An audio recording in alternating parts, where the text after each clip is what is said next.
Iran പ്രശ്നത്തിലേക്ക് എന്നെ Netanyahu വലിച്ചിഴച്ചതാണ് എന്ന് ട്രംപ് വിചാരിക്കുന്നുണ്ട്.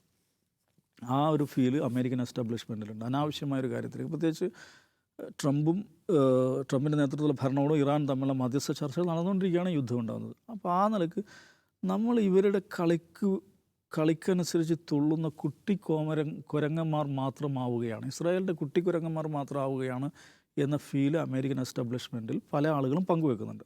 പരസ്യമായിട്ട് തന്നെ അവർ ചിലത് ടെലിവിഷൻ ഡിബേറ്റുകളൊക്കെ അത് പറഞ്ഞ് നമുക്ക് കാണാൻ പറ്റും. അപ്പോൾ അങ്ങനെയുള്ള പല ഡൈനാമിക്സ് ഇതിനകത്ത് വർക്ക് ചെയ്യുന്നുണ്ട്. പിന്നെ ഇസ്രായേലിനെ സംബന്ധിച്ചിടത്തോളം ഇന്നിപ്പോൾ നമ്മൾ ഈ സംസാരിക്കുന്ന സമയം ടെലവീവിൽ വലിയ പ്രതിഷേധം നടന്നുകൊണ്ടിരിക്കുകയാണ്. പ്രത്യേകിച്ച് അവിടെ എല്ലാ സാറ്റർഡേയും പ്രതിഷേധം നടക്കാറുണ്ട്. ഇന്ന് വലിയ സാറ്റർഡേ ആണ് അവരുടെ വീക്ക്ലി ഹോളിഡേ എന്ന് പറയുന്നത്. ഇന്ന് വലിയ 10,000 പങ്കെടുക്കുന്ന ഈ ഗസ യുദ്ധം അവസാനിപ്പിക്കണമെന്ന് പറഞ്ഞിട്ടുള്ള പ്രകടനം ഇപ്പോൾ അവിടെ നടന്നുകൊണ്ടിരിക്കുകയാണ്.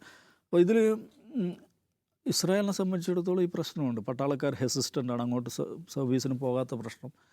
പിന്നെ ഈ പറഞ്ഞ ഇത്രയും ദിവസമായിട്ട് 1.5 വർഷമായി തീർത്ത് ഗോ സ്മാഷ് ഫിനിഷ് എന്ന് പറഞ്ഞ് പോയ സംഘമാണ് അവരുടെ ബന്ദികൾ ഇതുവരെ തിരിച്ചു പിടിക്കാൻ പറ്റിയത്. ഒന്ന് മനസ്സിലാക്കണം, അത് ഫലസ്തീനികളുടെ ചെറുത്തുനിൽപ്പിൻ്റെ ബലമാണത്, ഹമാസിൻ്റെ ചെറുത്തുനിൽപ്പിൻ്റെ കരുത്താണത്. ഇത്രയും 1.5 വർഷം നോക്കൂ, ലോക ചരിത്രത്തിൽ ഇതുവരെ കണ്ടിട്ടില്ലാത്ത ഡെവസ്റ്റേഷൻ, അതിമാരകമായ ബോംബിങ്.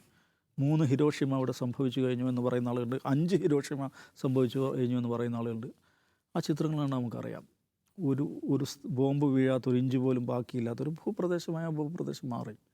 ഒരു നിവർന്നു നിൽക്കുന്നൊരു കെട്ടിടം പോലും അവിടെയില്ല. മര്യാദയ്ക്ക് പ്രവർത്തിക്കുന്നൊരു ആശുപത്രിയില്ല. മനുഷ്യജീവിതം സാധ്യമാകാൻ എന്തെല്ലാമാണോ വേണ്ടത് അതൊന്നുമില്ലാത്ത ഒരു തരിശു നിലമായി ഇദ്ദേഹം തന്നെ പറഞ്ഞ ട്രംപ് തന്നെ പറഞ്ഞ ഒരു നരകമായി ആ മഹാനഗരത്തെ മാറ്റി. എന്നിട്ടും ഈ പറഞ്ഞ ബന്ദികൾ ഇവർക്ക് ലൊക്കേറ്റ് ചെയ്യാൻ പറ്റുന്നില്ല, പിടിച്ചുകൊണ്ടു പോകാൻ പറ്റുന്നില്ല. ഇന്നലെയും 2 ഇസ്രായേലി സൈനികർ ഗസയിൽ കൊല്ലപ്പെട്ടു. ഈ ജൂൺ മാസത്തിലാണ് ഈ യുദ്ധം തുടങ്ങിയ ശേഷമുള്ള നമ്മൾ നിരക്ക് നോക്കിക്കഴിഞ്ഞാൽ ഏറ്റവും കൂടുതൽ ഇസ്രായേലി സൈനികർ കൊല്ലപ്പെട്ടത് 2025 ജൂണിലാണ്.